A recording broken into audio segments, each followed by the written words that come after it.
start the meeting. I'd like to welcome everyone to the regular council meeting for Little Lake City for Wednesday, April 12th, 2023. And I'd like to start with a pledge of allegiance, please.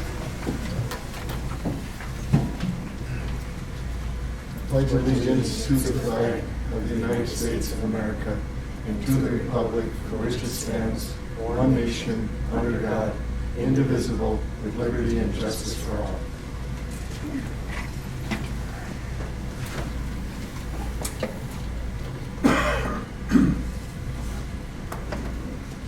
To welcome Betty here, we have one visitor tonight.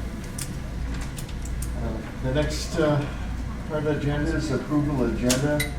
I do have a change for the agenda. It's an addition. And this is Betty Poole. She'll be on the agenda. I'm going to move her up right after public comment. Okay? And do we have any other changes or additions to the agenda? Hearing none, do I have a motion to accept the agenda? So moved. Do I have a second? Second. All in favor, say aye. Aye. Opposed? Motion carried. Moving into the consent agenda, 2A1 is the minutes for the regular city council meeting for March 8th, 2023. Do we have any discussion or questions on the minutes? Hearing none, do we have a motion to accept the minutes? Do I have a second? All in favor, say aye. Aye. Opposed? Motion carried. Moving on to 2B financial reports. B1 is the city accounts payable for March 2023. Number 2 is the city financial statements for March 2023. And number 3 is the liquor store profit loss statement for March 2023. Any questions or discussion on financial reports? Do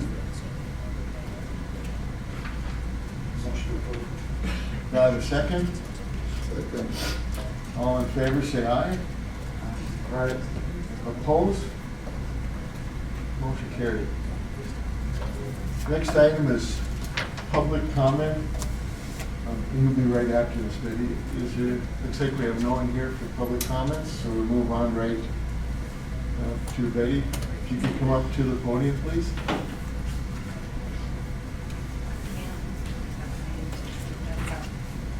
I'm sorry this is handwritten, but I had it on my computer and it wouldn't print. The computer broke down, so anyway. I'm here to address an issue with the water runoff from the students. And so I will go through this if you can read my handwriting. I have to do it quickly. Yesterday I attached my sump pump to try to alleviate the problem with help from Hoffman's Ace. After hooking up, it began pumping out every 10 minutes or less, and I have it routed to my front yard. Since this morning, it has been pumping every quarter to a half an hour, and just before I left, it's been every 10 minutes. My concern is the excess snow pile behind my garage that has melted into my garage over the years, and that it will be worse this year. Another issue is that the business parking lot is sloped to my backyard. And so when it rains or snow melts, it enters my garage. Last year, I still had water run into my garage. This year, it's kind of coming up through the cracks right now. After the 2012 flood, I had my garage lifted and a new slab laid 4 inches higher than it was, and the garage realigned. This year, I still had water run into my garage last year. A few years ago, I had about 4 inches of black dirt added to my backyard to help with the water issues. I have also planted water-sucking plants to help with absorption, and the cedar trees also help. I ran into the business owner a few days ago to address the issues regarding the snow removal. He also stated that he was wondering about the city of Moose Lake plans for a drainage pond in an empty FEMA lot between my house and Lindor's and behind his business. He informed me that he was having a meeting soon and would bring this up. My concern is this: why should the city of Moose Lake have to pay for this when the property is owned by FEMA and the problem is due to runoff from the business owner? Also, Lakeshore Drive from 212 to Lindorf's is higher than the sidewalk. So the road is higher than the sidewalk. So when it rains and snow melts, it melts into the sidewalk, turning the snow into ice, and water puddles, and it has cracked my sidewalk. So I had to paint a yellow stripe on there so people can see that and not trip on it.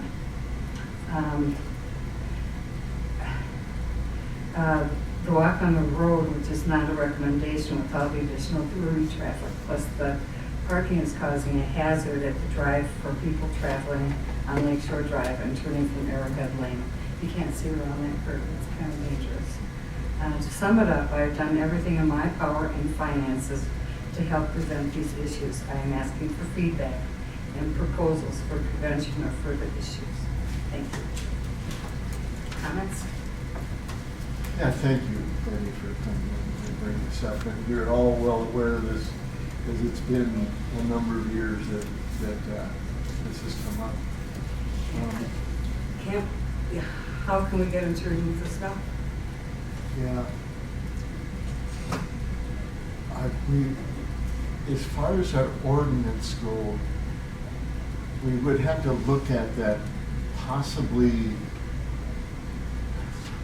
since it's affecting your property, we may have something that we can use to tell him he's got to move that snow he piles up.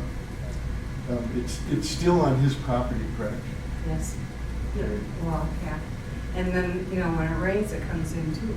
Right. Because when he built his driveway, he sloped it right into my yard. I think you know we did have a full project for a rain garden. Yeah, but why should you have to? And that was shelved. Yeah. A vote by the council years ago, the unanimous to shelve it instead of spend the money, but I think we have to readdress it and look at it again because it hasn't stopped. I know that they put on those things up on their roof Yeah. to keep snow from ice Yeah, from that's helped falling, Lindorf's a lot. but still, we still have the same problem. Yes.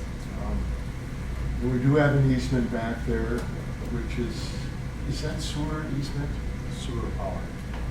Sewer and power. Okay. So I think we have to readdress this seriously. I think as a council, we have to look at that to see if there can be a drainage put into that FEMA lot right next to you. Well, why should you have to pay for that one that's owned by FEMA? Well, we own that now. We do. Once it went through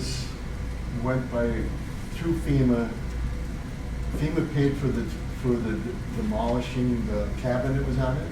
Okay. Once that happened, you can never build on it again, and the land goes to the city, and we have to take care of that lot.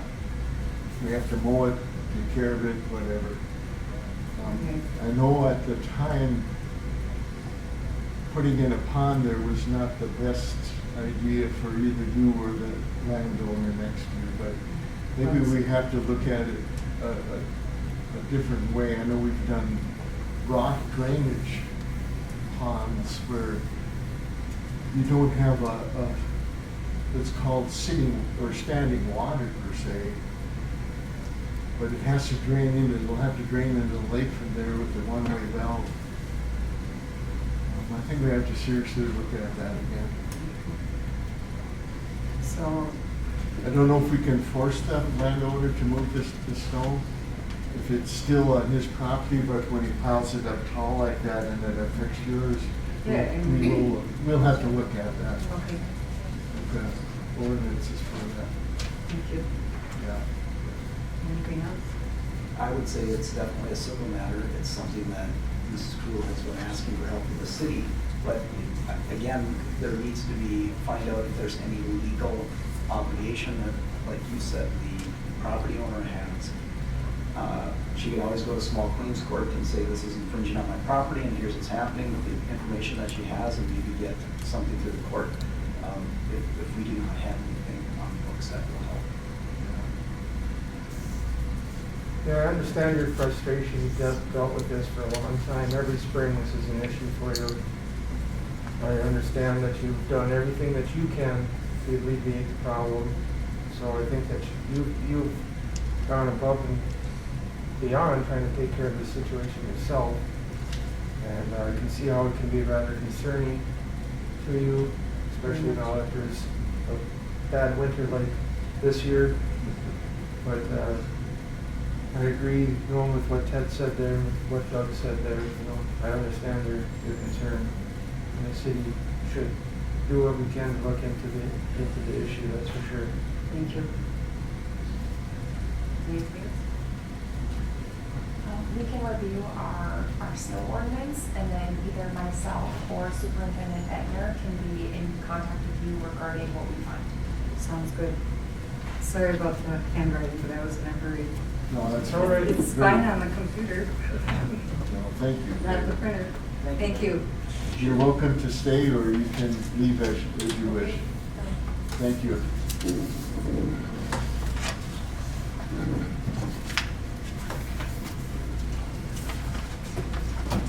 Chief of Police Department report for March 2023. Mayor, members of the council, Administrator Owens, in your packet to see our police department report for March, totaling 327 calls for service. 67 of those were for extra patrol, 116 traffic stops, 52 community engagements, 12 assists to other agencies, 76 calls for service, and 4 medicals. So again, like if you look at your pie chart, the whole objective is to shrink that yellow portion of it, of responding to calls. So now we're down probably a quarter or less, 25% of actual responding and more proactive again. So we'll try to keep that trend moving. Things have been going really well, so I don't really have a lot to report. We're working on a couple grants for some different equipment things, so we'll see how those go. Hopefully it'll be favorable. But other than that, we're looking at getting a couple speed signs up at the school that actually flash and show your speed when you come through there. Water and Light has agreed to pay for those since they're solar, so we'll be getting those ordered and going in there, so you can type into whatever you want the comments to be, like either good job, slow down. If you're going over, it'll be red. If you're following the speed limit, it can be green. It comes with a software program that records all the speeds coming through there, so we can say how many were over the speed limit. Talked to PennDOT here just a little while ago on, again, since it's on County Road 10, but the state still has control over it, because we talked to the county commissioners about it, and they said it's up to the state to really dictate what the speed is, even though it's a county road. So I know the guy that's head of their sign department, so I'll get a hold of him and work through that. And then we're also got the okay to go ahead with a flashing pedestrian sign there, because it's a blind crest of the hill, so when somebody comes up to that crosswalk, they can hit a button and that sign will flash. And again, that's going to be paid for funds from Water and Light for that as well. So that is all I have, unless you guys have anything else. Fantastic. Thank you and your crew. Please pass it on. Will do. There's one thing I was wondering, since we tried to do an initiative of a district, is it possible to break down how many responses you went to the townships, where you went, and how many times in the report? Yeah, we can, and one of our guys that had gone through and looked at after the sheriff presented to the township those numbers and said that we only responded like 20. We took 146 calls for the sheriff's department last year. So that's numbers were way off, which I expected that night when we were at that meeting. Yeah. So yeah, they're not accurate, but yeah, we can try and pull whatever numbers we want. I think it would be good for us to start building a record, because I think we're probably going another direction here. Okay. Okay. Fill me in on that. Are those Yeah. calls basically in the township, or are there other areas that you go to too, besides the township? Or? Well, it's that go outside of even this township. I mean, we've had some where they try to send us almost 30 miles away, 18 miles, Split Rock Township, or, down into Pine as far as Finlayson or wherever. But there's been a lot here, Barnum, if they're not close, they prefer to try to send our people to it. And unless we have a, MOU with an agreement on us responding to those, we're probably not going to be, and that was presented to the township as well. So, Okay, thank you. yep. Appreciate All right, it. Thank thank you you. very much. Thank you.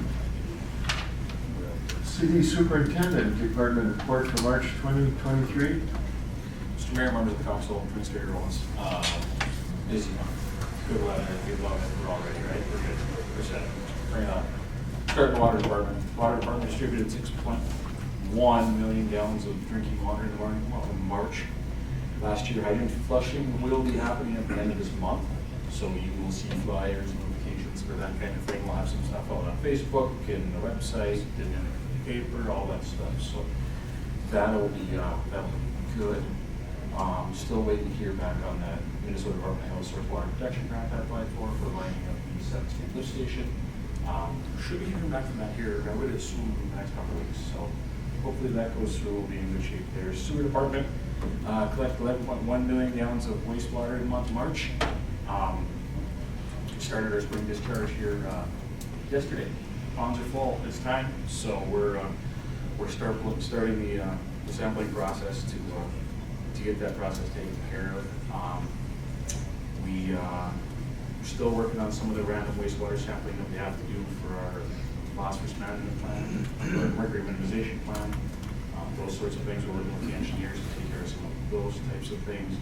Also still waiting for that grant opportunity through the Minnesota Rural Water Association regarding our pond optimization program, which is going to help us install some key pieces of infrastructure, basically validate and control boxes to be able to monitor those ponds at a better rate than we are.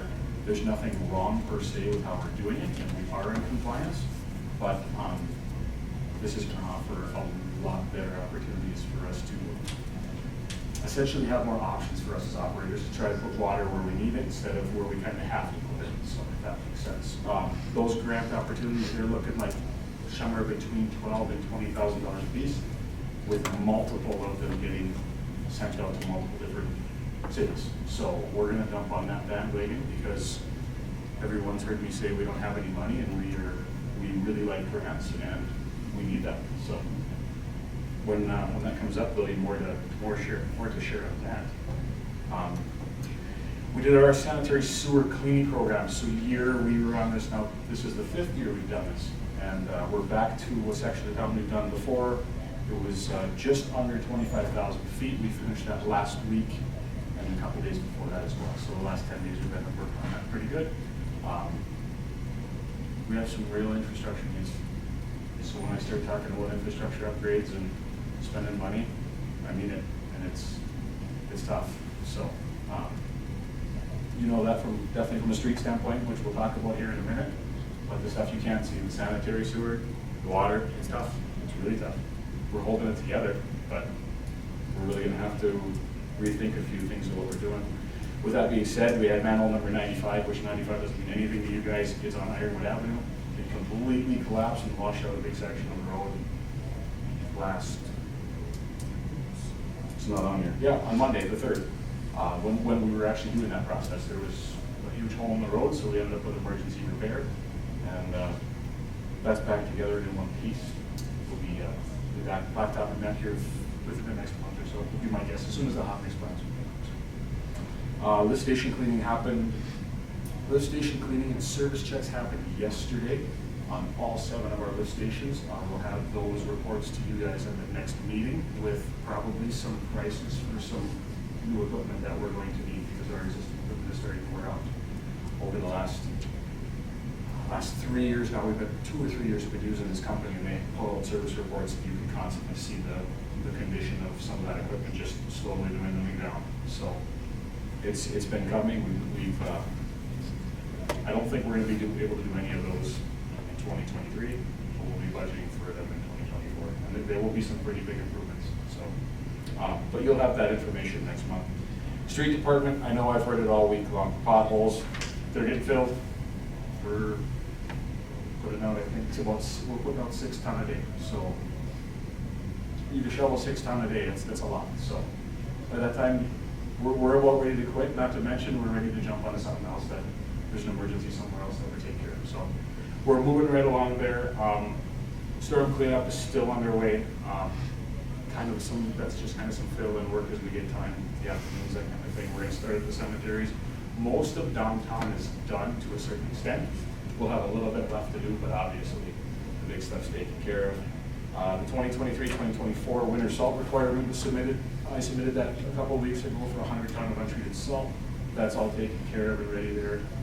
Cemeteries, parking campground, those water systems will be firing up here in the next 2 to 3 weeks when I feel like it's not gonna freeze again, and we'll be in good shape. Those will be fired up, everything will be put online. They'll be opened up and then totally cleaned up, and then we'll be back to radar. So, with that being said, I think the rest we're gonna talk about at the engineering portion of this meeting. So I think that's all I got. Any questions? Yeah. The maintenance program, you said this is now we're starting to cycle through the maintenance program. Yes. Can you give an update of the difference, from what you've seen before we started it to where the program is now? 4 call-outs in 5 years for backup sewage. When I started here, we were 3 a month. That's what I wanted to hear. Yep. Anything else? I got just a Yeah. couple, flood watch. Yes, absolutely. Is it raising on the north end where Bob Hoppy is, that corner? That corner is not raising yet. Not yet. Nope. And I imagine you can't even get to that one-way valve because of snow depth and, So you Totally. mentioned one-way valves earlier, and one-way valve in the plumbing world is called a check valve. Yep. And those types of valves on steel components of infrastructure don't work very well. Instead, we use what's called a muni-bulb, which is a temporary plug that we put into water or wastewater systems. I did purchase one of those Yeah. 4 or 5 years ago. We have it. I did just see it the other day. I know where it is. If we have to, we can put the waders on and jump in there and install that so we can eliminate that from happening. The last time that happened, there was a joint in that reinforced concrete pipe that blew apart, and it still ended up flooding out because the pipe failed. Well, that pipe is also MnDOT's, it's not ours. It's in there right away. and was it ever repaired? Yes, it was. The end section was repaired on both ends, and the valve was repaired as well, but there's no gasket and there's no way to seat the valve, so it doesn't actually work. It slows water down, but it doesn't shut it off like a check valve would. This is where it flows into the Moosehorn River there? Yep, so it would be 7th and 73, Yeah. just past the building there. I'm just wondering, and along the lake shore, I kind of watched too, I haven't seen it really raise really high yet. It's up, But it's. when it does, it goes so fast. It does. uh, It was up about 2 feet today. It went up 2 feet today, is that what you said? Yeah. There's our flood watcher right there. Well, when up north, we know it all from Cromwell down, when it hits, Yep. we'll just have to be ready to watch this, because Yep, so you guys know I sit on that board for Minwarn as well, and that takes care of the region number 2 in the state, which is from Pine County to Canada, and then the whole Arrowhead. Yeah. There hasn't been any activations yet. There is some talk about, I can't remember where it is.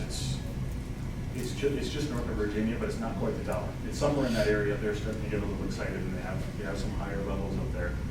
But nothing's getting activated, nothing's getting deployed or dispatched up again, so. We're just You're kinda- watching. we're just You're kinda watching. I'm watching, my colleague in Carleton, he's watching because he sits on that board Okay. as well. So Yeah. we're just kind of, and that's all part of the membership of Minnesota Rural Water as well. So it's, One quick question, and that is, I know we've talked about this so many times, that, the sidewalk at Betty's, we are lower. What happens if we try to raise that whole thing up? We'd have to do the sidewalk and the boulevard, but if we go too high, then we're gonna flood into Betty's land too, aren't we? is when you're talking about that drainage swale on that. Yeah. Okay, so, Because that sidewalk has been mentioned way before even Betty's time. Sure. It goes back 19 years ago, I think I first heard about it. okay. It's the same problem. Sure. So one thing I was thinking about with that, when Betty was talking about her concern there, was this is no different than Bob Hoppy's situation. Yeah.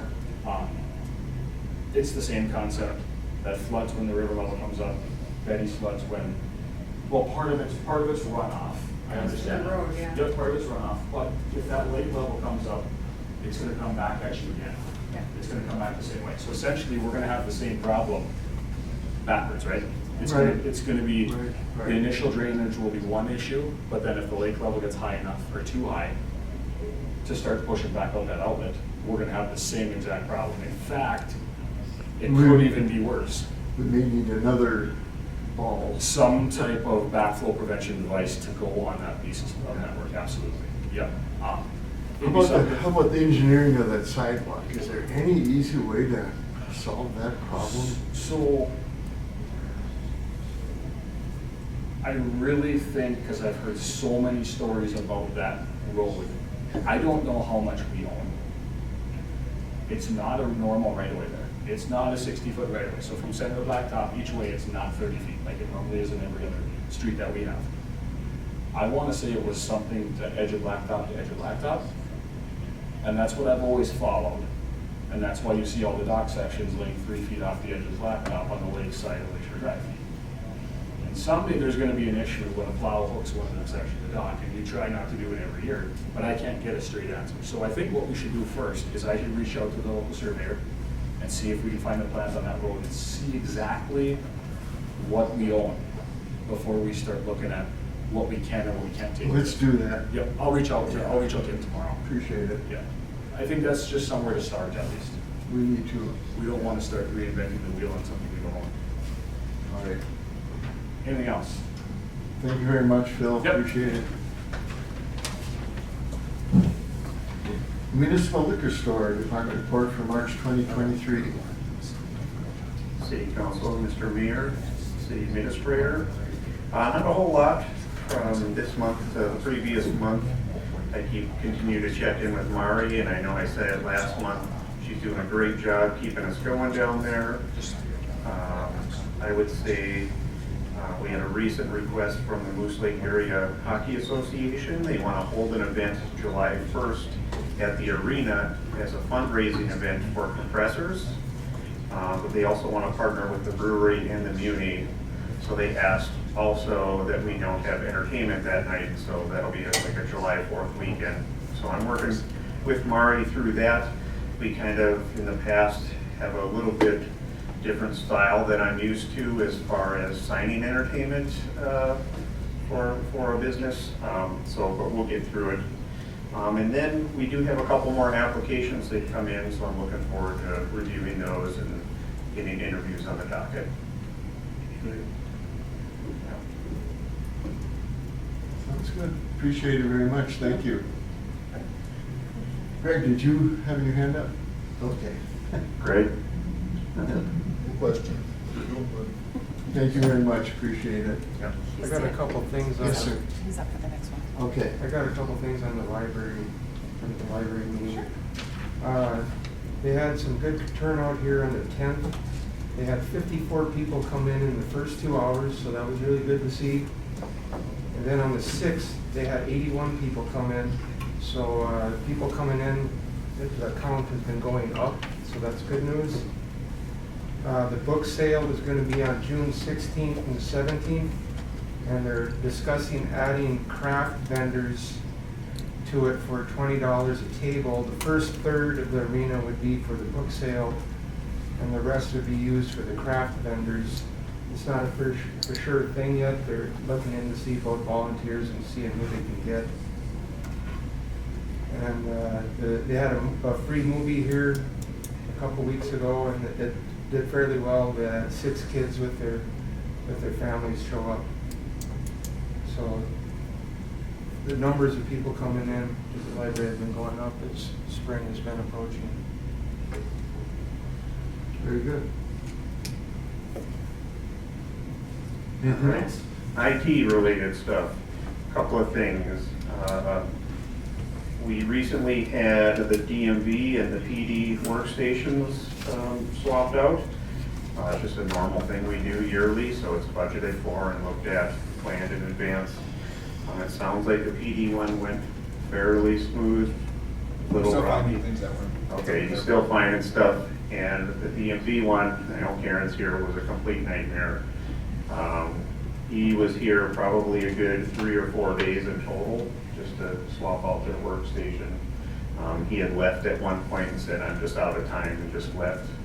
And they weren't able to do any transactions. So, with that being said, I think just in my experience working with CW, now BC3, it's been a long time since they've really actually fixed something or devoted people to the city here and really taken a look at things. So I'm not sure how you guys feel, but I would recommend, RFP process at some point to see who else is out there. At the very least, it might, wake them up a little bit. Another item that's come up is we used to have a customer client manager assigned to just us. And I was emailing, and he just never got back. And then literally a month and a half later, they said, oh, well, this guy doesn't work here anymore. So I'm just like, okay. Took So them how about all the a month and a emails I half. sent you? Wow. Right, so, just a little bit of history with those guys. I agree, I would second that. We've had nothing but issues, and the times they have come out, we've had to fix it ourselves. So, Yeah, it's to the point where, at least in the building here, I ask that if somebody has a problem, let me come and look at it first, just to see, make sure it's not something, because otherwise it's gonna take a really long time to get them to fulfill and fix it. Rory, you got anything? With CW, Yeah, I mean, a couple issues that I've had, they've taken care of, Yeah. but I'm not, having to contact them very often, so. yeah. So, okay, are you looking for that right now? Are you looking No, for a I'm yes just from the put council? that in your brain that, I guess what I would do is come up with a big questionnaire of what we would ask all these companies and maybe submit it to you guys so you can take a look at it too, and then we'll decide if that's something you want to do. Honestly, it's probably good to do these types of things every few years, right? Just to keep other companies, third-party sources honest. Yeah. We have so much we'd have to put in. We've got the whole system in here, our computer system, excuse me. The Although- police system is different, and so is the DMV system different. Yes, But sir. the video stuff, we would probably go, like through Cablecast or somebody that was part of the installation, because it's a little bit more specialized just for what Sure. they're doing, Yeah, we definitely can. So the only, we can what have two- CW helped couple with is different- we had some internet connection issues. I mean, that would be a CW thing, but as far as the equipment itself would be probably past Yeah. where they would do, And I'm not sure how much CW, crosses over with Rory so much, but definitely a lot of other areas. Yeah. I would suggest we start with that questionnaire now.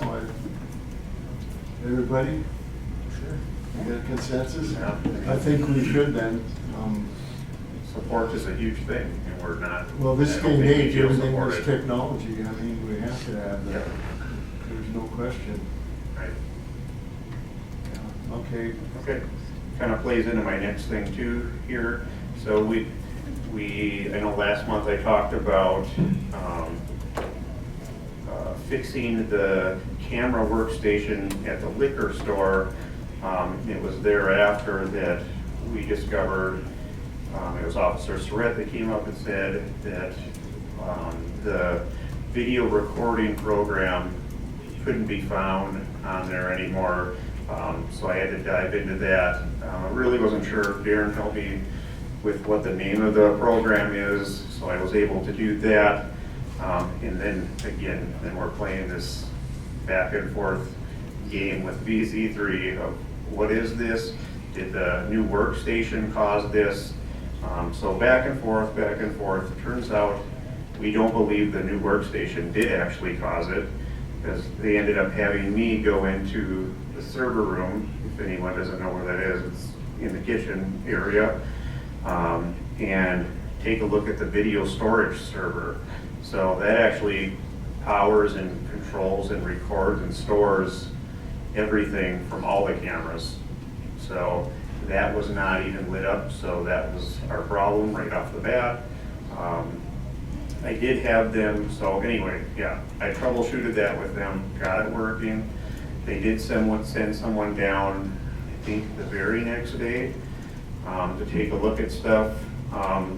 That actually turned out beneficial because he was able to give Darren and I some more information, stuff that I'm gonna put in like an IT binder. So in case, you know, I'm ever hit by a bus, somebody doesn't have to go looking for these things, but stuff like, you know, how many days does it store things for each camera set? And, you know, how does that work? Where is it at? Where's the power button? Everything. So filtered through that, he was able to get that up and running. I did have him put the program on another one of the workstations at the liquor store. Then he has been tracking it for the last week, and he said everything looks good. They did close out the ticket for it today, so for that, I'm happy about that. I did ask him when such a thing happens, you know, whether it's Darren, myself, somebody should get some kind of alert when it's something like that actually crashes and goes down, like, hey, it's not recording anymore and storing anything. So he was gonna look into that and get back to me, but that's kind of where I'm at with it. So we had no idea how long that he was out of service. We don't, you know, he said it was quite a while, was all he said. Okay. Appreciate your work on that, thank Yeah. you. Yep. That's what I got. Any questions? Some real nerd stuff. No, thank you, Thank you. Yep. good job. Volunteering for the IT Keep it coming. I'm gonna mention, before we go on, Karen, a communication that I got from Bill Carlson on broadband initiative, and I did pass that on to Ryan, Alyssa, and I know Rory has that. So we're all looking at that right now, and I just wanted to mention that to you, that we're gonna see what that involves and where we're at, kind of compare where we're at, and look at where we're going from here on that. Just the communication information for everyone. Next, motor vehicle quarterly department report, Karen.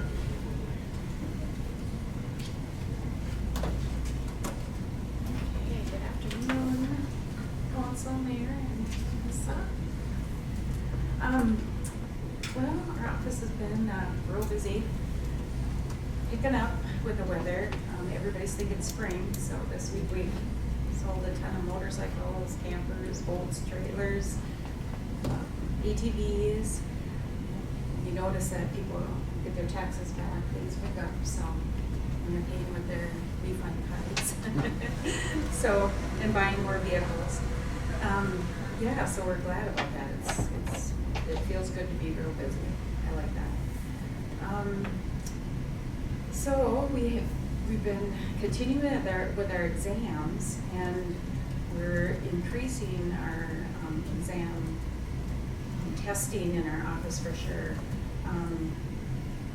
As of January 1st, we've done 132 exams in our office, which I think is great. It's probably like 30 more than we did last year at this time. So I think that's pretty good for us. And it picks up. I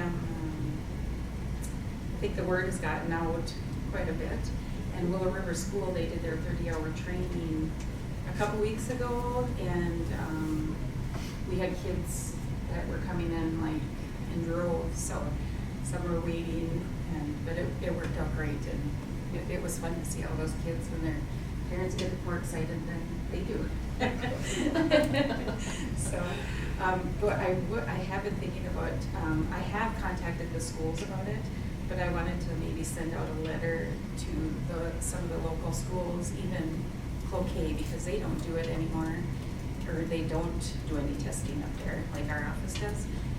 Just to get, it's going so well that I'd like to keep up that momentum and keep it going, so, yeah. So that, okay. So that's on my list to do too. So, as of today, we've made over $1,800 between exams, reinstatement fees, and selling manuals. So that has been more revenue for us also. Yeah. And as Ryan was saying, they hooked up the new computer for me while I was on vacation. And when I came back, I couldn't hard to do much work on it. So that was kind of frustrating. I came back on a Tuesday, and I think it wasn't until the following Tuesday that it was completely taken care of. So I was on the phone almost all day, every day with somebody. So and I asked him to send me a list of, so this doesn't happen next time. He sent me, but it wasn't very detailed at all, so that worries me if they do it again. Yeah. So the girls already said, I don't want a new computer if we have to go through this. So it was a challenge. Yeah, there was a point where I could do all the applications, but then I couldn't scan them or send them or take money, so then I would have to transfer them to them, and so, yeah. But we made it work. So Leanne has been here, our new employee, for 6 months. And one of her things is a requirement that she take a title and certification class, which consists of vehicles new to fleet, title and reg transfers, and sales tax. So she has to so she did the training yesterday, and it was from 9 to 3, and it's like a webinar, WebEx training,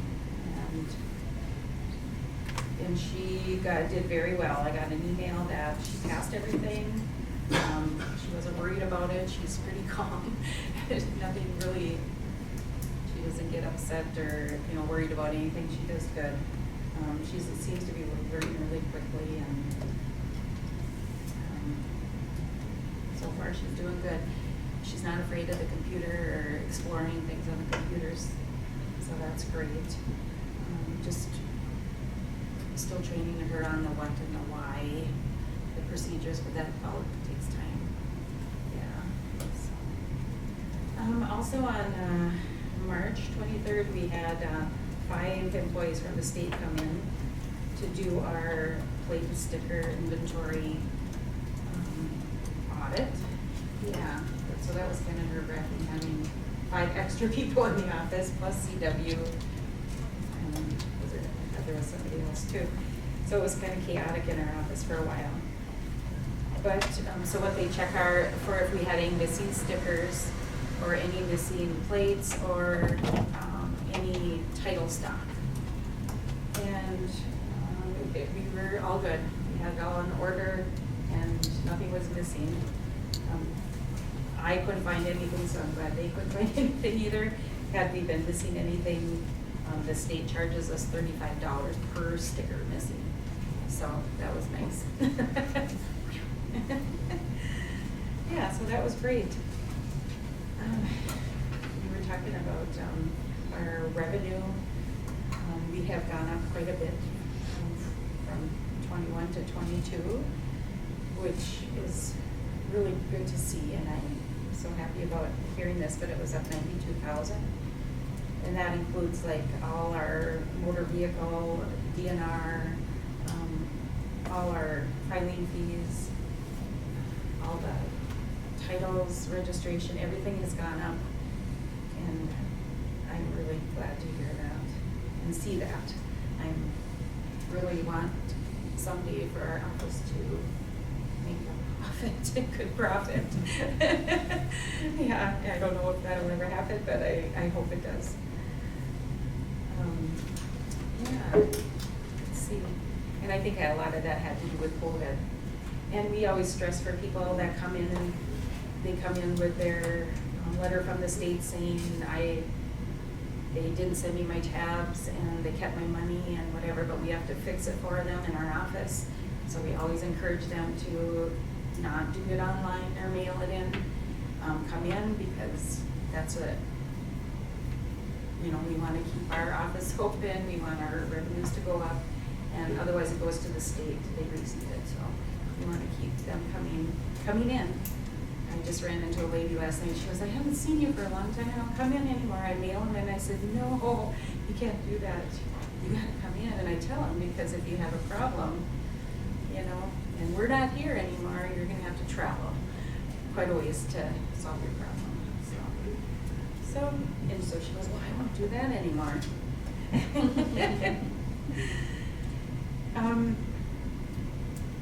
We are celebrating National Donate for Life this Friday in our office, and that's kind of statewide with all the deputy registers.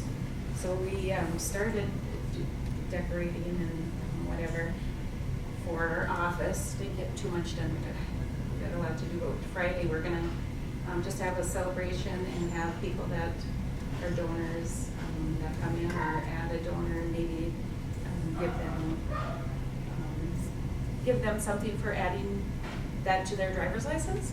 Yeah, so it'll be fun. We did it years ago, but we never did it to this extent. Other deputy registers take pictures of their office with all their t-shirts on, and they actually enter a contest on their decorating and whatever. We didn't this year, but maybe next year. Yeah, so everybody, yeah, we're getting cupcakes and cookies, so if anybody wants to stop by. Yeah, I just want to let you know how much I appreciate my staff and their hard workers, and just hope we're doing a good job. Does anybody have any questions with all that I just blew at you? No, thank you. That's great information, and yeah, pass on a thank you to your group. Yeah. It's always busy, always Yeah. people coming and going. Yeah. And, Yeah. Yeah, good job. Yeah, we like it that way though. That's good. Yeah, you know that stuff with the computer, was that all the state programming I problems? think a lot of it had to do with that, yeah. Seems like they never get it right. Yeah, It's and always, so our lead person, I had talked to him on the phone, and I said, could I possibly give him your phone number?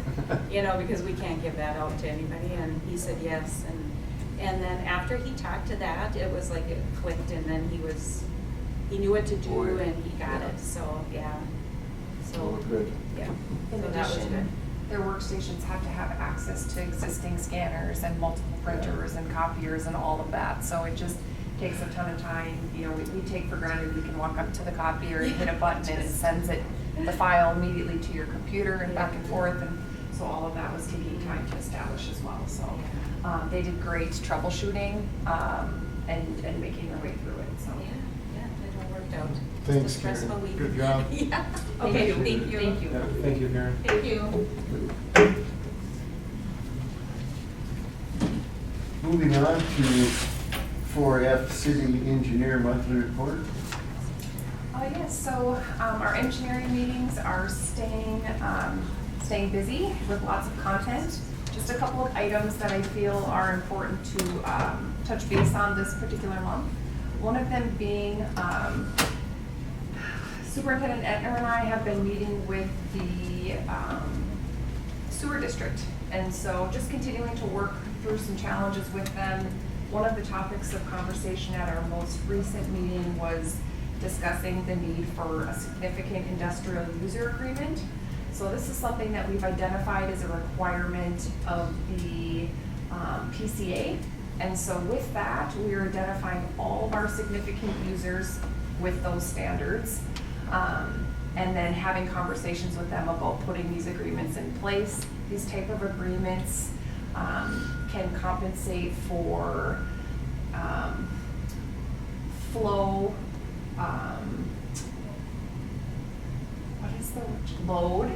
Good Flow, job. load, all of those types of things. They can include billing metrics for those types of figures. It puts in some protection for the city as far as if increased capacity were to come in play, there would be monies available then and obligated to the city to help with infrastructure upgrades or making sure that we can treat the flow.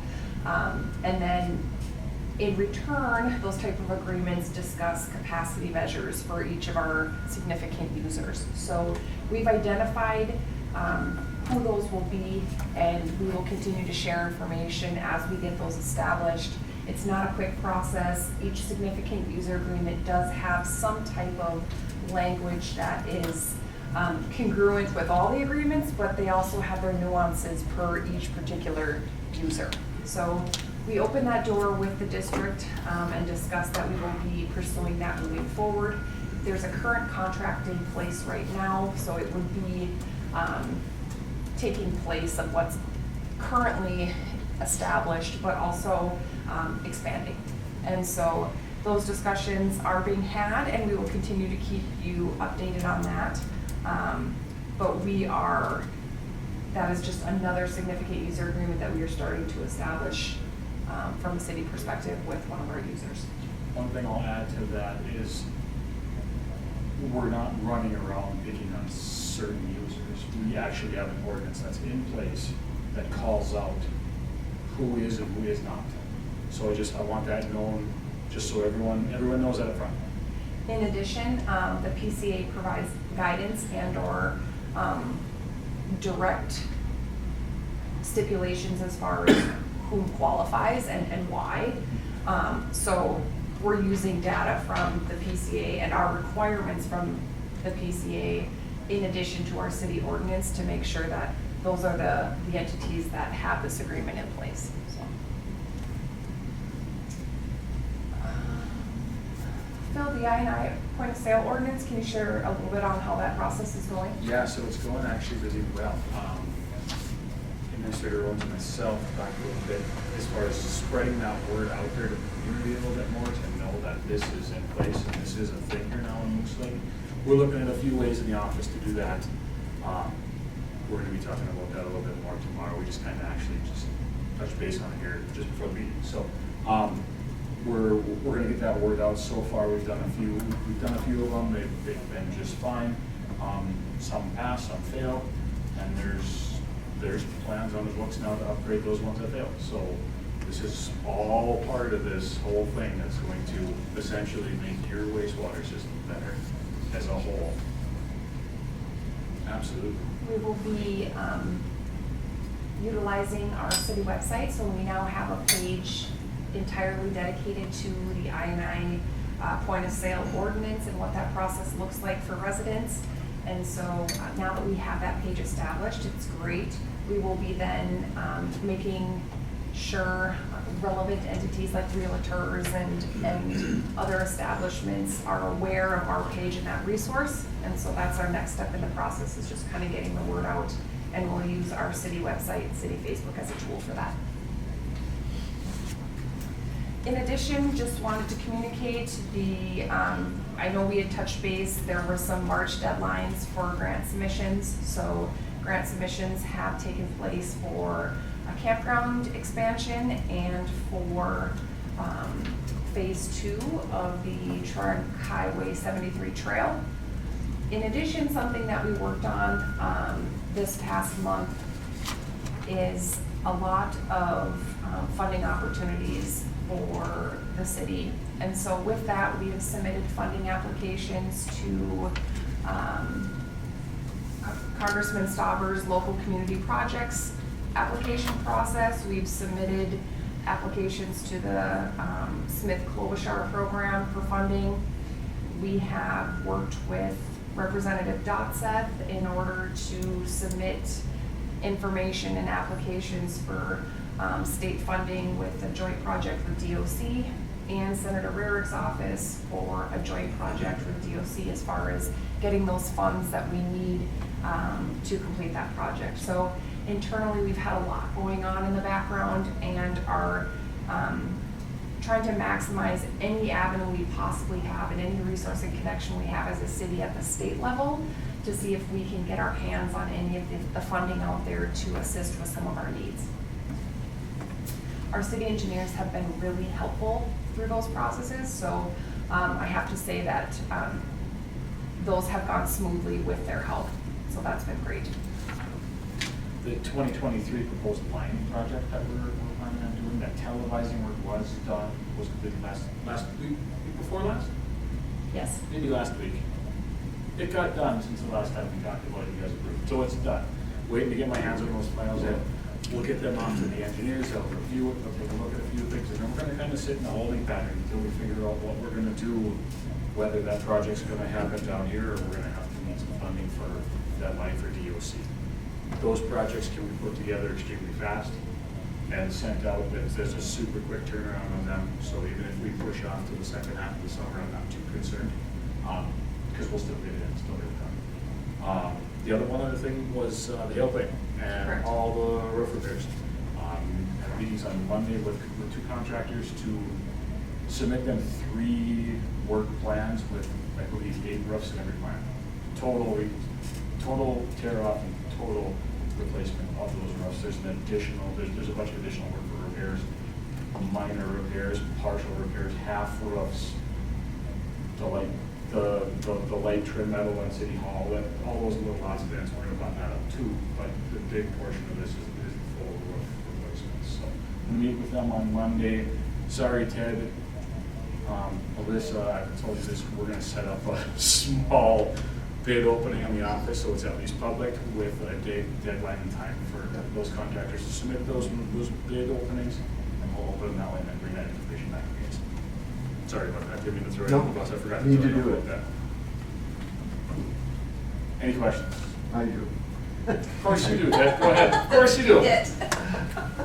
Just to make sure the council knows that money we submitted for in the omnibus for that project with the state, that lining, that was shelved. So the commissioner of DOC is working his funding budget to come up with the money within his department. And I know that the omnibus is still they're still actively working on it. But it sounds like they're not gonna address that again as far as the state funding through the omnibus, which is too bad because there's $19 billion there. So if the money will come out of the budget for DOC if you can come up with I think their portion is 600 and some thousand, or is it more now? I don't know off the top of my head. Yeah, the engineers and him, they've got that data. So I just wanted the council to be aware of that, and the commissioner is trying to find that money. He knows the problem. They're serious about it, and they want to get that fixed. Hopefully they'll come up with it this year. Hopefully, but if they don't, we're not gonna sit there and spin our wheels. No, We're gonna keep we'll on jump going right on into the stuff. next one. I'm not gonna let that stop. Yeah. Can't. Mr. Mayor? Yes. Do we have a sewer lining map that has the ones that we've done? And is that possible, so we can see what needs to be done? Because kind of having a visual, each year we're putting 2, sometimes 300,000, some years it's 100,000. Be nice to see where the problems are. Yep. Where, I can sure do that. I don't want to create more work, but it'd be really nice to see how long this process is and if there's ways to speed up the process and Sure. be more creative with monies that we have, maybe from sales tax or something else, to do a lump sum large project. Yeah, I can put them out, I can definitely, do you want it brought back to the council, the next council meeting? I just think it'd be nice, yeah, just to see Sure can. what's been done, with timelines that it's been done. Sure. And what needs to be done, Sure, absolutely. sizes.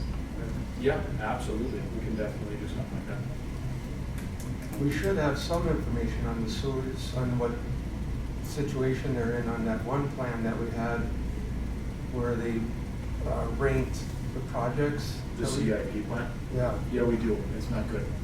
yeah. There's one more thing I want to bring up to the whole council. This is not necessarily for you, Phil, but for the council. While we're talking about engineering, we need to readdress where we are with road projects. We have almost closed out 4th Street. Yeah, we're like that. That much, Yeah. we're closing out, but we need to start looking at what we're gonna do next, how long out it is. I think you all know that I wanna push some grind and overlay So I wanted that to come up at some time. So I don't know if you want to do this by committee or set up a working council meeting where we look at this, because it should be some discussion, what direction we're going, how much money we are saving, putting back into the fund, all that kind of stuff. Mr. Mayor, I would say if we're going to have that discussion in Mill and Overlay, then we need to have a very real discussion about lining a lot more than what we're doing. Because I think the two would work together. If we're saving a lot of money there, we should be able to do a lot more lining, which would then reduce or give us more capacity in the sewer ponds, and hopefully when the city then acquires more property, we won't have any issues with putting more users on the line. I think we both work together. Yeah, there's a lot we have to look at. That's a good idea. And the nice thing about that is if we ended up down the rabbit hole quick and we had to go mill and overlay this street, we can come through and line it next year. But as long as we stay up with that, you know what I'm saying? There's nothing that has to happen before. I'm glad you brought that up, Ted. I actually have notes on that. I was gonna bring that up myself, just come in and talk to you guys, but it's nice to see that you brought it up in an open meeting.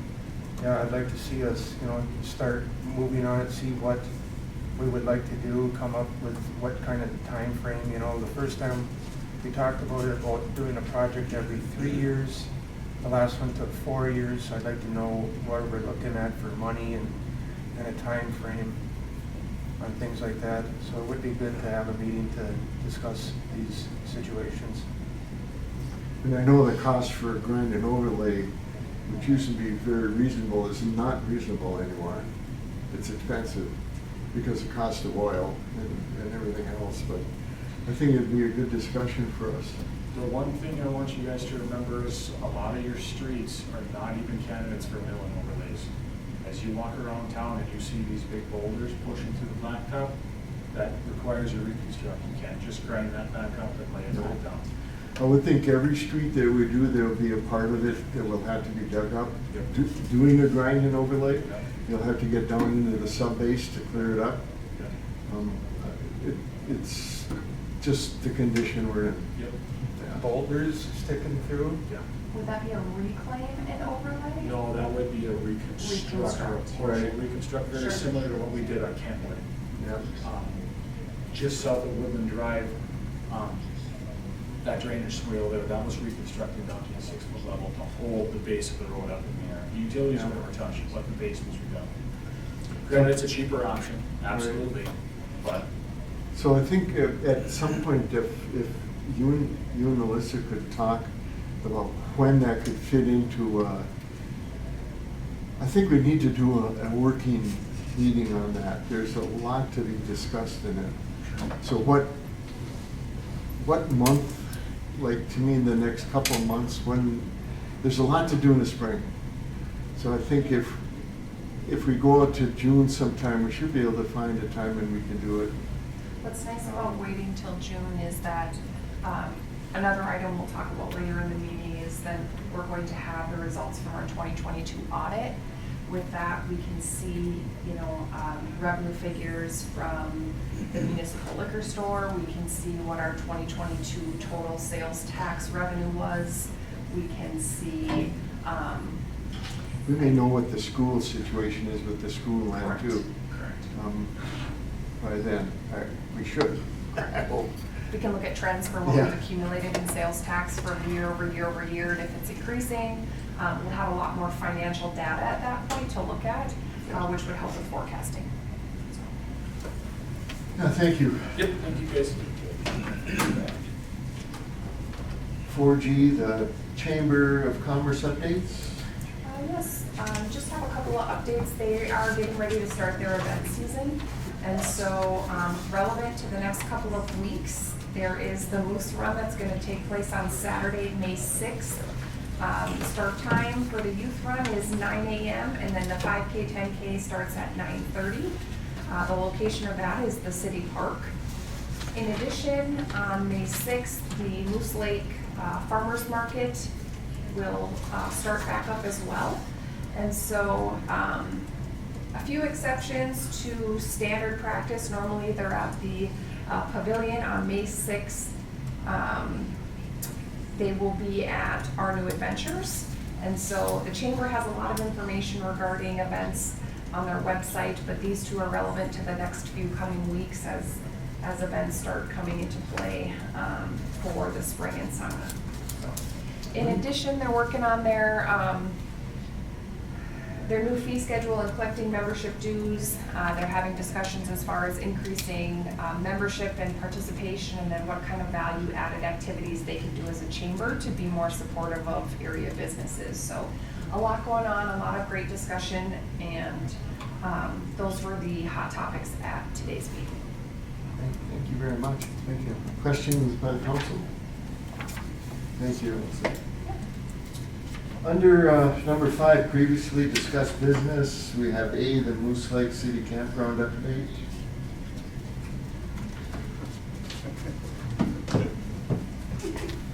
Sorry, still trying to respond to emails. Been a long day.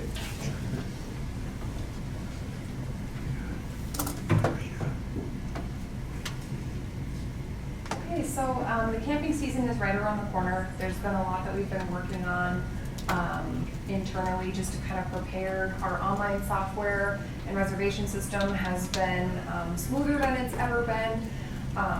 In addition to that, we've had some input from our city auditors that I would like to share. Our city auditors have communicated that the process that's taken place thus far is from a having campground hosts and in trade for sites, seasonal sites, is not something that they would recommend moving forward. And so we've identified that, we knew that, and we're going to kind of transition out of that. What we have to do is establish city employees. And if those hosts are seasonal campers, that's great. It's just going to have to change in that in coming seasons, they will have to pay for their site and then be reimbursed with wage. So that is something that we're going to ease our way into as of this camping season. We have the approval to operate as we have in the past, but just kind of looking at it from a different perspective. We analyzed how the functionality of the campground went last year after the season and identified that the host positions are tough because we can't mandate that they be there. Everybody has personal lives. We had a little bit of problem as far as making sure that there was always a host present. And again, if they're not employees, we can't mandate that they sit there. So transition. We knew we had to hire. We budgeted for some wages, part-time wages in there.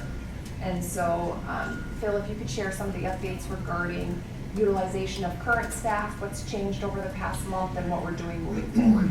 Yep, for sure. So our arena manager is also going to serve as our campground manager. There was some miscommunication, some whatever you want to call it. Regardless, he is going to come and fill that role down there for us. With that being said, as you saw that job description going out, that Mr. Irwin's out, that we're getting lots of applications, like crazy. So that's really good. I don't know when that closes. I Friday.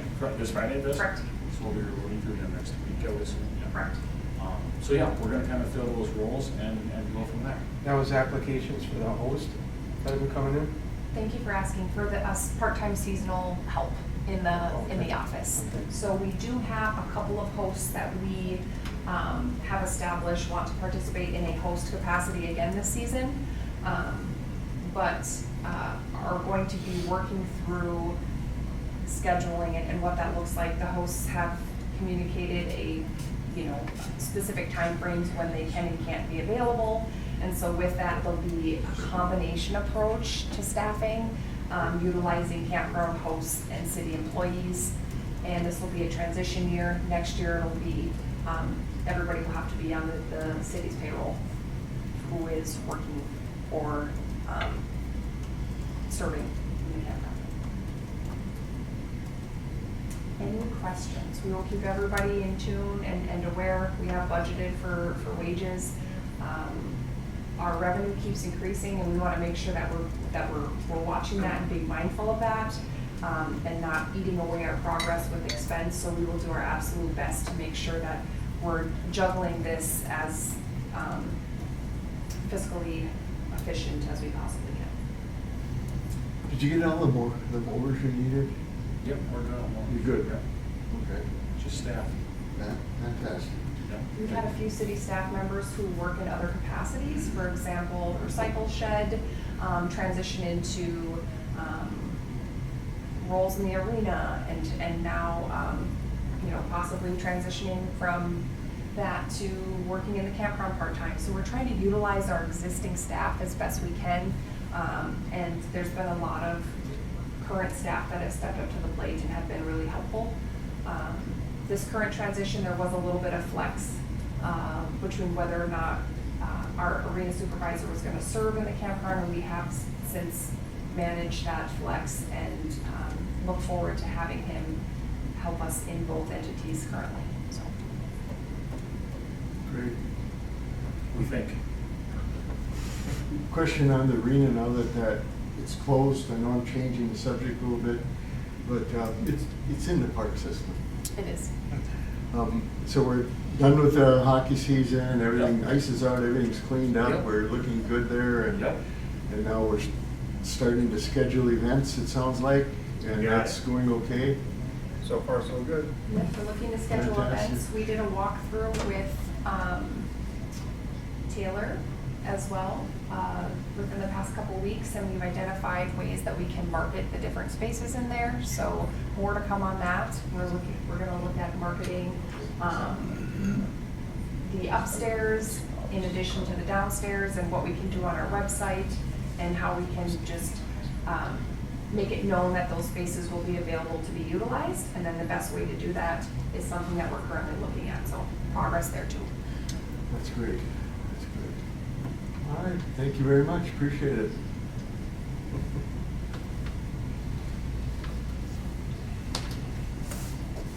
New business. I'm gonna mention something that I didn't put on here, but I want to give it out to the council because I was questioned on the hours of operation of our office and how the city administrator's hours are handled. And what we have done, as long as I've been here, and it existed before I came, the city administrator has always been on a flex time between 6 and 10 every day. And it's up to them when they flex to. And I don't know if the council, if you knew that or not, but that house, it's been set up that way from when I walked in the door, that's how it was operating. And the reason they did that back then, the council, there was meetings that could start at 7 in the morning, which I know that some of the state meetings start at 7, and there could be meetings at 7 at night. So being on salary, you don't get overtime. So they did that flex time, especially for the administrator being the top executive position. You want them at those meetings.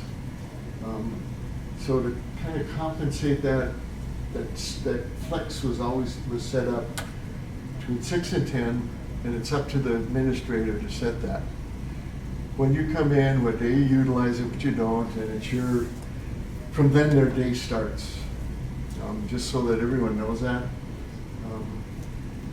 When the question came to me, I was a little surprised. I thought everybody was aware of that. But I realized, well, maybe they're not. Maybe it's been so long that that's been talked about. I just wanted to make a statement, make sure everybody's clear and understand that that's how it's been set up, and that's how it's been ran for 19 years with me here, and it was there before I came. And I don't know how far it goes back. Probably back to 50 years, 60 years. I don't know. Absolutely. My intention is to be as available as possible for any city council member to engage with, resident, city staff member as well. So I will continue to do that. And if anybody has any questions, feel free to contact me. But And things change, like right now, we have a lot of our meetings during the day, but that depends on the members that are voted in. And it could be any of our committees, like most of the other committees always started in the evening. And it went like that up till probably a little before Tim's time. It may have been with Pat, things started changing to the day hours, where all the meetings are in the evening. So it changes, and it depends on who's on and who isn't. Like right now, we have a lot of retired, and we have a business person, so it makes it easier for people to make times. But that could all change, and it could all change with volunteers and committees where they can't come during the day, and they'll all have to transition to the evenings to accommodate your board. So that all fits into the whole scheme of things. So It's been a tough challenge too as well. There was a portion of currently, up to 10 hours of pay period for overtime as we were going through transitions, but I do want to be mindful of overtime, that expense for the city. And so it's a little bit of a transition period between flexing hours and when you're here late for a meeting, making sure that you accommodate that, or answering emails at night, or whatever it looks like. Once Ted received that communication, wanted to make it known that I will continue to be as available as possible. I also want to manage time and manage city resources as well. So I'm being mindful, and I'll continue to be. any questions? Council? Very good. Moving on to new business, 6A, the 2023 City of Moose Lake Annual Appointments Update. I think we're starting on page 59. Yeah, we've had a couple of updates. It's taken a couple of months. I know there were previous discussions, and we wanted to get this back in front just for final approval for the year. A couple of changes. We have City Councilor Doug Jutman added to the Public Utilities Commission. We've confirmed up the township position with the Library Board with Karen Johnson. We've added a Parks and Rec Board seat with John Lund. And then got Becky Leaf Custer reapproved for that particular position through the Park Board. And so other additions, Ryan McKean has been added to the Cable Television Public Access Coordinator role as well. We have added Chief Jutman to the Active Living Coalition, and City Councilor Doug Jutman to the Minnesota Department of Corrections Advisory Committee as well. So a couple of changes that have been made and are just looking for final approval. We'll get this set for 2023 and move forward. Economic Development Authority, Terry Burns. Terry Byrne as well, correct. So any questions on those appointments? Do you have a motion to approve? So moved. Do I have a second? Second. All in favor, say aye. Aye. And also no. Hearing none, motion carried. Moving on to the 2023 fee schedule, So which with is the, on 62. yeah, with the adoption of the new ordinance for the pet licensing, we have added the kennel license amount on the new fee schedule. And so, again, we'll just need approval as we've updated the fee schedule. Motion to approve the updated fee schedule. Do I have a second? Second. All in favor, say aye. Opposed, say no. Motion carried, thank you. Moving on to 6C, J&M Displays Fireworks Proposal. Yes, so Finance Director Ryan McKean and myself, we've been looking for fireworks proposals. It is a tough market. I guess the operator role within the fireworks industry is kind of exclusive and becoming more and more obsolete. I was able to get my hands on one proposal. This is the company that did our display last year. Last year we utilized a budget of $12,000 for our display, so I requested that the proposal match that of last year. This is that. We were unable to get anybody else to respond to us for a secondary proposal. And so wanting to, if council approves, make sure we get something scheduled for a display this year. This is what we've received from J&M Displays for a $12,000 firework display. Before we vote on it, make sure you document that you contacted others and they said no. Correct. And that's in the file, Correct. because of the dollar amount. Yes. Appreciate it. All right, questions by the council and their motion? Are we going to be getting, or asking for donations from businesses again, like we did last time? The intention is yes, with the Moose Lake Chamber, of course, with approval from council in order to do so. That's a lot of money for a short period of time. Correct. Is that the same amount of time as last year's? I believe it is. but- It is. It is. And we've got really good donations through the years, and I imagine we will again. We have. So you want that in the motion now to also ask for donation? Okay. Correct. The donations, that would be, we would subtract the donations from the 12,000, that's what they would be paying for, correct? Good motion. You made a motion? No, I thought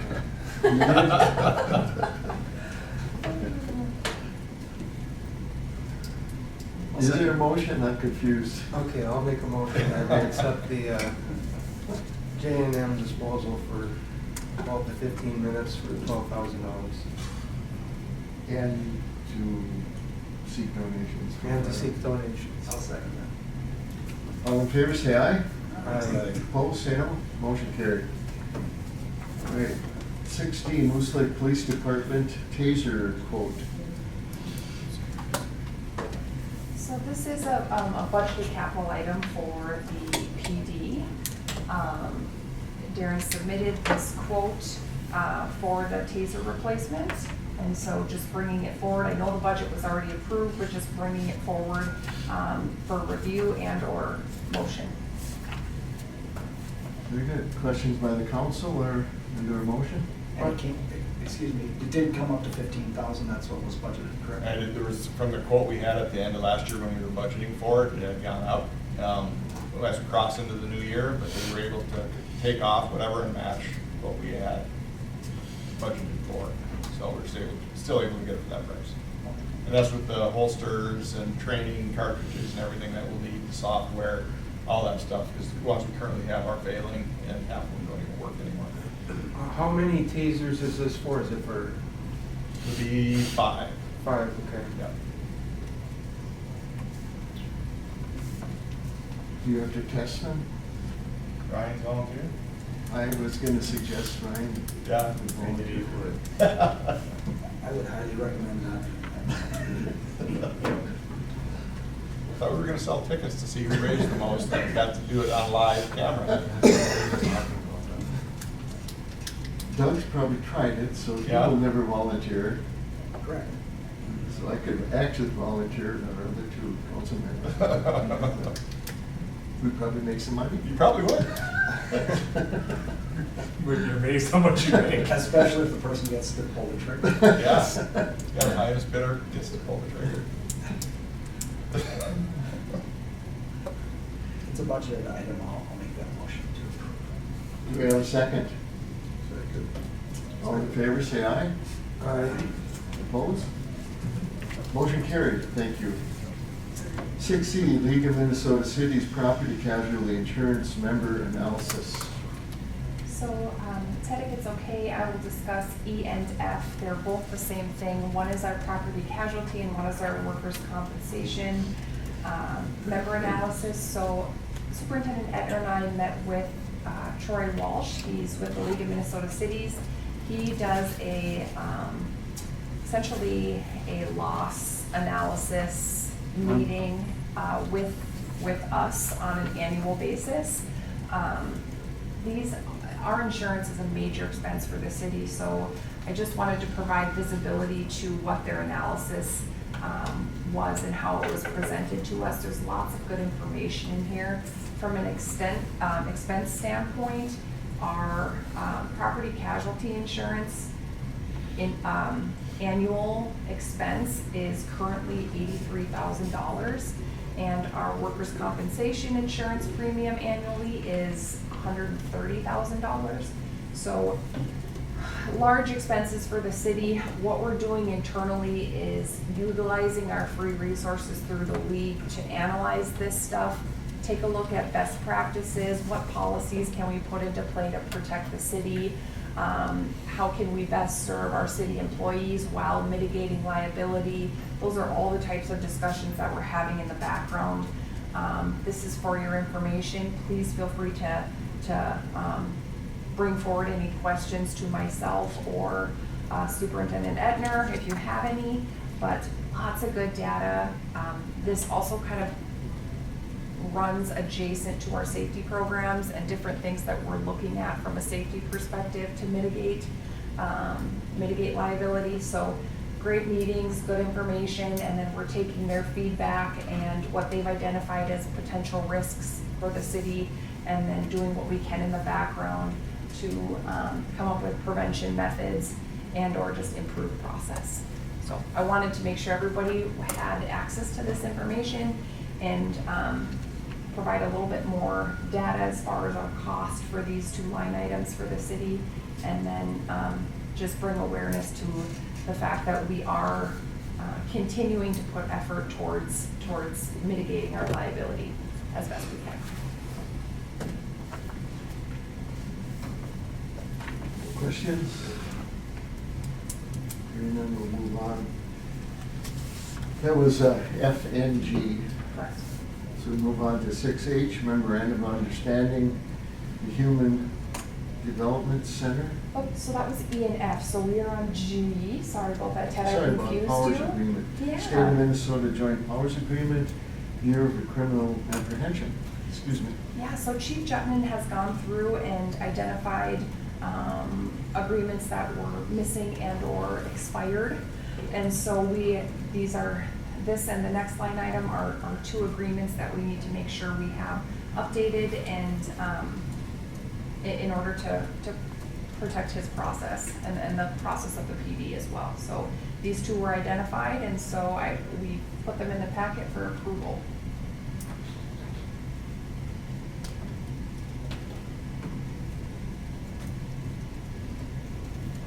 So are we looking at, Looking for approval on the you want to do both of them? joint powers agreement and the memorandum of understanding with the Human Development Center. Discussion or questions by the council?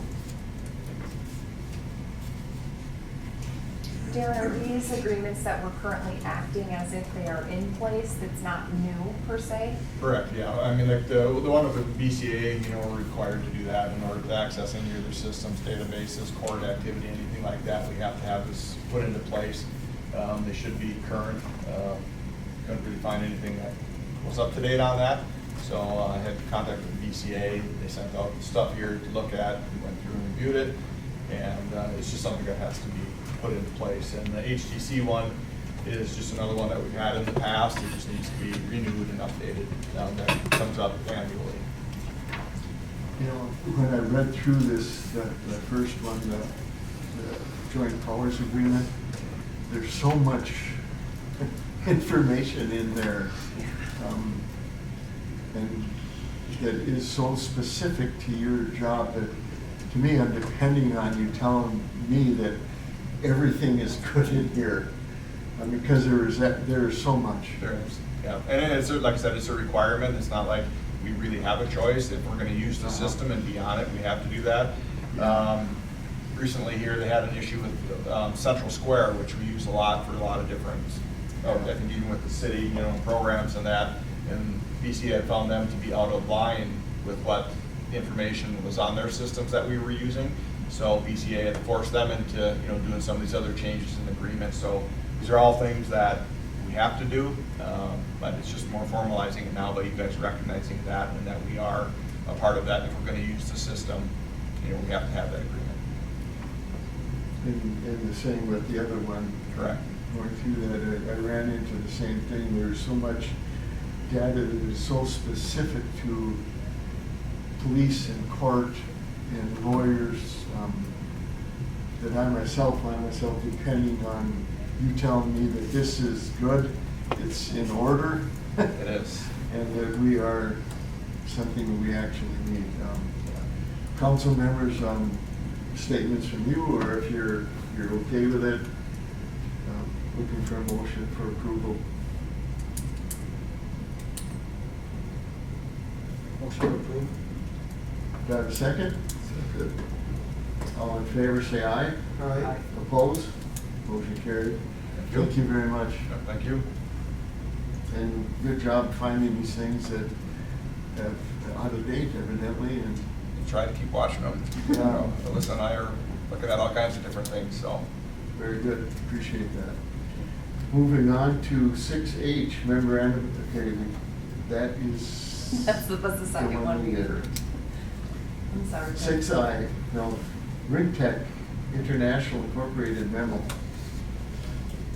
There have been discussions that predate some of us here, myself included, regarding the compressors at the arena. And so it's been identified that we're operating with a system that is now obsolete.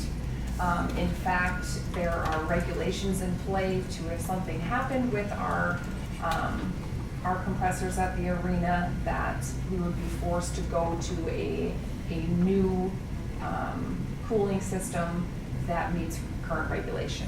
So knowing this, and in our current work with some of the other entities like the Hockey Association and or potential community partners, we wanted to make sure that we had a good handle on what the actual cost of replacing the compressors are in order for planning and or responsible conversations with other parties. So this is for your information. There were a lot of numbers being thrown out there. Superintendent Etner got a current quote on what it would cost to replace our system. And that current amount is $557,270. So that is the cost of replacing the compressors at the arena, wanting to provide visibility to it. What we're working on is our partnerships with the Hockey Association, potential community partners, looking at ways we can be creative as far as funding for that type of expense. And so there'll definitely be more to come on that, but this was a for your information share.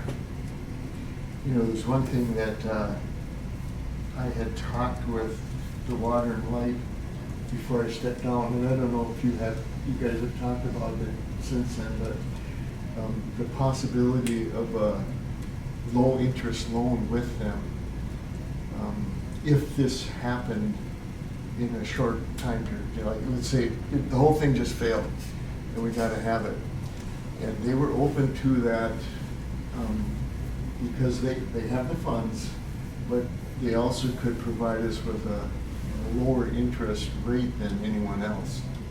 So it's just something maybe if you could bring it up at the next meeting of that possibility, if that's open. That was a discussion maybe a year ago. So it's just another option for us in case it happens. I think it's all shut down now, correct?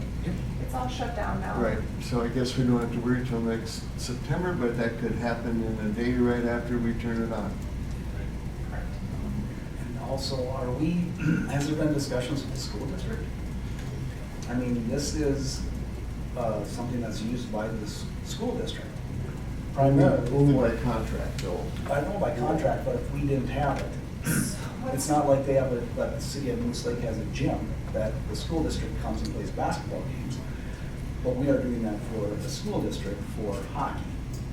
So I think that there should be some discussion with the school district and say, you have a skin in the game, this is your students, this is students from the area, that they should be involved in this discussion too. I know budgets are tight everywhere, but if we get a piece from different people involved, it makes it a lot easier, because that's $557,270. Correct. I can share that we have had some discussion. One obstacle that we've come up against is there was a 5-year contract signed. That 5-year contract has been referenced and discussed when we talk about, you know, lease increases and things of that nature. So definitely more conversation to be had in that realm. What year are we into the 5-year contract? My understanding is that it was signed in 2020. So. Third year then, coming into the third year. But before we start looking at signing another contract as we're moving forward, we really need to get all the players to the table and have a very real discussion, because I won't be voting for another contract if it involves spending taxpayer money on something like that. At least my opinion. I think the length of I contract think is. we're getting into an area that's a little hard to negotiate when it is not owned by them. It is owned by the city. I don't see where they would have a responsibility for that. Well, they don't, but we don't have the responsibility to have it either. No, but you're, it's been in the community for so many years, we're not gonna just drop it. It's been, Well, when we're I talking can't- about I can't streets remember not when it being was done, built. I think it's a Back. real conversation to have. yeah, I understand what you're saying, but I disagree that it would be part of their responsibility. In a contract, that's different. Mr. Mayor, when we're talking about a police force possibly looking at doing something different with the police force, that's public safety, we're talking about doing, not having infrastructure, not having streets, and we're not going to have a discussion about this. I don't agree with that. Well, I understand, and we can disagree, that's Yep. perfectly fine. I just think when the time comes, I just want you to know where I understand. Yep. That's fine. That's what we're here for. Exactly. All right, well, thanks for the information on that and for the bid. It gives an idea where we're at, how much it'll cost. And we're still looking at Mighty Ducks. Everyone is, in the Hockey Association is aware of that, the cost. So they're looking at the Mighty Ducks grants if they come open.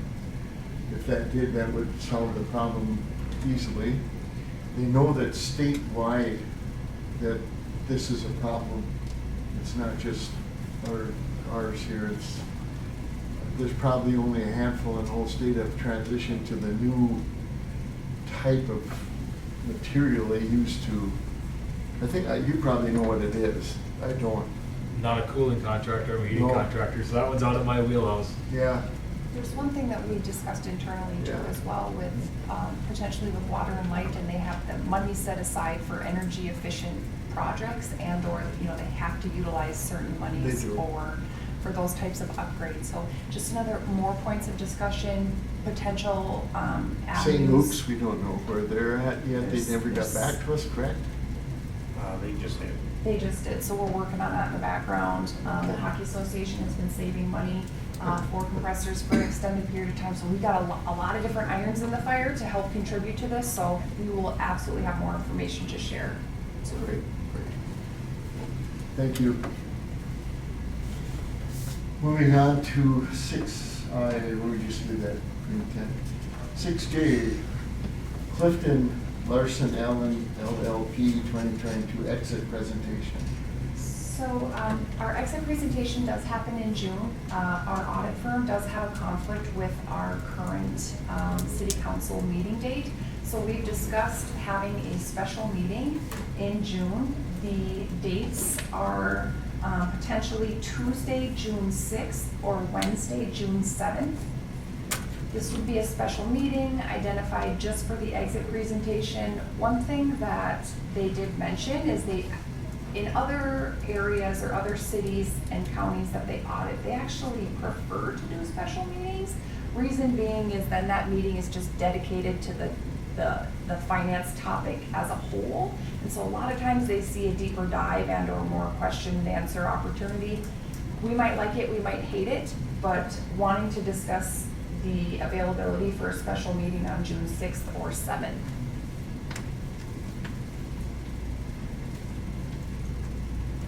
What if we say no? Well, then, We have to come on the 14th. Right?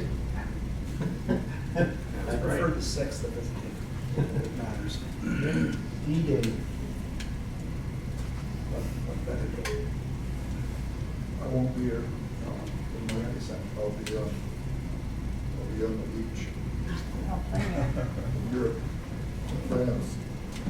oh, amazing. Nice. Jeez. D-Day. Celebration. Chocolate good. Does everyone need time to look at the dates that they're, on the calendars? He's all ours. I'll be able to make it, whichever they decide, I'll make it, so. So Doug said the 6th. Do you have a conflict with the 6th? I may, Oh. but I'll have to look at the. I will send out, good to know everybody's availability. I will just contact directly as far as trying to come up with a date that works best. Sixth or seventh. Doug knows now, I can check and tell you tomorrow. Sure. I guess just notifying Chris. Got it.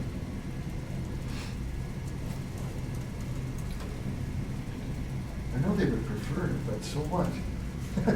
So there's a And they come on the national, 14th. or there's a state clerks conference that their whole audit team is going to. Okay. So we Gotcha. tried to go down the list of who could do the presentation and their I offered entire. myself, but they turned that Brian down offered pretty it quick. up, they giggled and didn't jump on it, so. Okay. Last time I did. All right, very good. I'll check and I'll tell you tomorrow. Thank you. Thank you.